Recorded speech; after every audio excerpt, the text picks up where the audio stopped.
Hello everyone.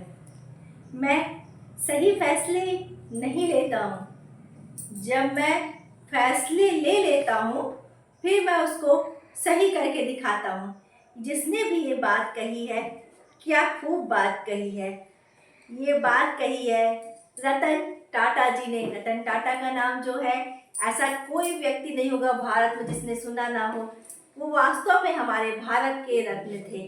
9 अक्टूबर को हमारा रत्न हमसे बिछड़ गया।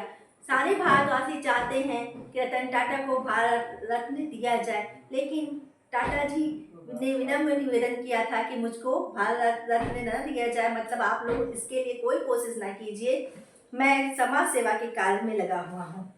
रतन टाटा की कुछ बातें ऐसी हैं जिसको हमको फॉलो करना चाहिए या हमारे लिए एक मोटिवेशन का काम करती है, हमको उसके अनुसार चलना चाहिए।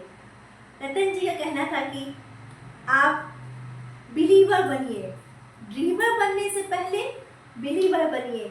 इसका मतलब ये है कि आपको पहले अपने ऊपर विश्वास होना चाहिए। अपने ऊपर विश्वास कीजिए कि हाँ, मैं ये सब काम कर सकता हूँ, ठीक है। उसके बाद सपने देखिए। अगर अपने पर विश्वास नहीं होगा तो आप उसी समय हार जाएंगे। पहले के ज़माने में बैलगाड़ियाँ चलती थी, टांगे चलते थे, गाड़ियाँ नहीं थी। फिर अंग्रेज आए, गाड़ियाँ आई। कुछ भारत के लोग भी बाहर से गाड़ियाँ खरीदने लगे। उस समय रतन जी ने सपना देखा कि मैं अपने देश में गाड़ी बनाऊंगा। उन्होंने उस सपने को सफल करके दिखाया। उनकी कार टाटा इंडिका निकली, लेकिन उनकी कार जो है बहुत चल नहीं पाई। उस समय जो प्रॉब्लम होती थी, उन्होंने कुछ मेहनत किया, लेकिन उनको लगा कि मैं इसमें सक्सेस नहीं हो रहा हूँ।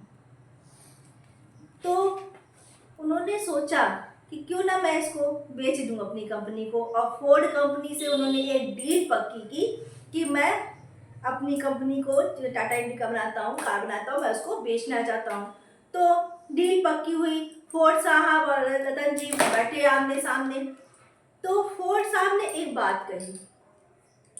उन्होंने कहा, जिस चीज की जानकारी ना हो उसमें कदम नहीं बढ़ाने चाहिए, उसमें कदम नहीं रहते। तुम कारों के बारे में नहीं जानते, नहीं करना चाहते थे तो फिर क्यों कंपनी की। और मैं तुम्हारी कंपनी खरीद के तुम्हारे ऊपर एहसान कर रहा हूं।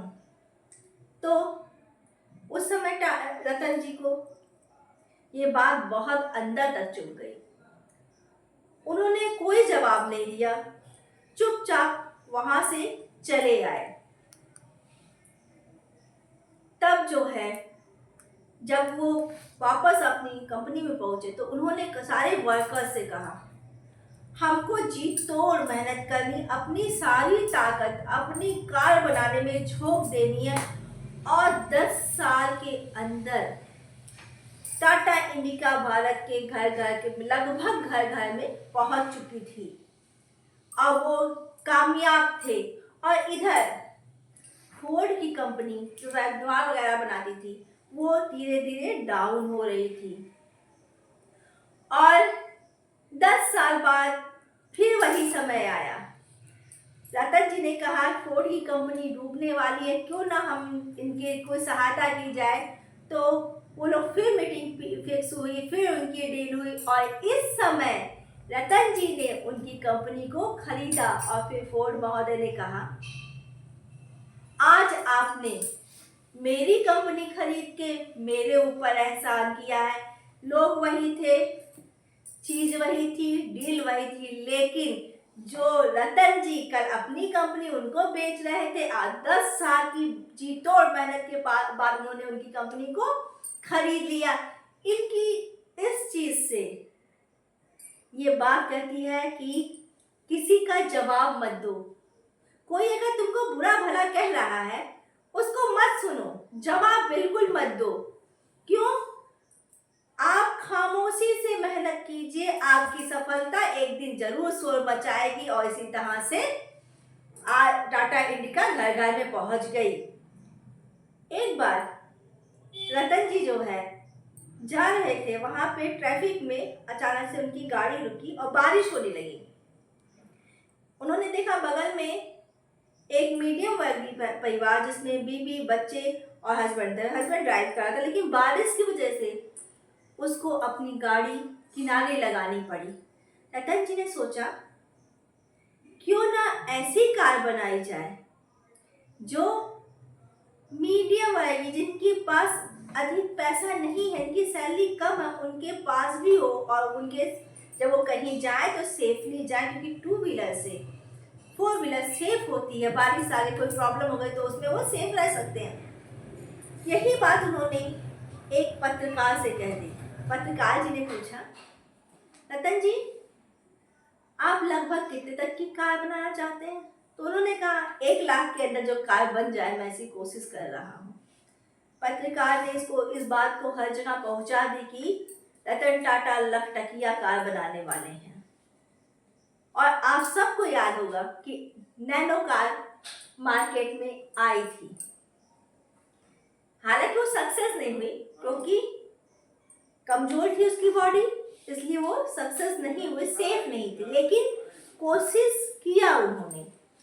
और जो है उनकी इस कोशिश के बाद और बाकी कंपनियों ने भी ये रास्ता अपनाया और अपनी लागत कम की, जिससे एक मीडियम वर्गीय परिवार भी, एक मध्यम वर्गीय परिवार भी कार को खरीद सकता था। उन्होंने सबको रास्ता दिखाया कि सबके पास कम पैसा, अधिक पैसा, किस तरह चीजों को पहुंचाया जाए। रतन जी जो है हर जगह पहुंचने की कोशिश करते थे। वो जहाँ पे प्रॉब्लम होती थी वो खाली बिजनेस में नहीं आगे थे, वो अपने मतलब अपना समाज बनाने, न्यू पहचान बनाने या अपना क्या कहते हैं सबका सपोर्ट करने में सबसे आगे रहे। उसमें किसी के नाम लेने की जरूरत नहीं कि उन्होंने क्या क्या किया। जब ताज होटल पे हमला हुआ उस समय रतन जी वहाँ खड़े थे। कोविड-19 आया, सबसे बड़ी प्रॉब्लम कोविड-19 आया, तब रतन जी ने करोड़ों की मदद की। यहाँ तक कि उनकी कंपनी में जितने लोग काम कर, जितने न्यूली ज्वाइन थे और फ्रेशर्स थे जो तुरंत ज्वाइन किए थे और कोविड आ गया था, उन्होंने सबको अच्छी सैलरी दी, सबकी मदद की। एक वर्कर इनका बहुत बीमार था तो ये उसके घर तक पहुंच गए थे। रतन जी ये बिलीव करते थे। उनका कहना था अगर आपको तेज चलना है, तो अकेले चलो, लेकिन अगर आपको दूर तक जाना है तो सबको अपने साथ लेके चलिए। रतन जी की बातों को मानते हुए अगर हम अपने कार्य क्षेत्र में आगे बढ़ें तो कुछ निश्चित ही कुछ कर दिखाएंगे। इसलिए आप लोग हमेशा ऐसे लोग का अनुसरण कीजिए जो कि हमको एक अच्छी राह दिखाते हैं। तो आज 9 अक्टूबर को हम लोगों ने अपना एक रत्न खो दिया है। इसके बाद कोई रतन टाटा जैसा इंसान शायद ही हो। Okay, bye.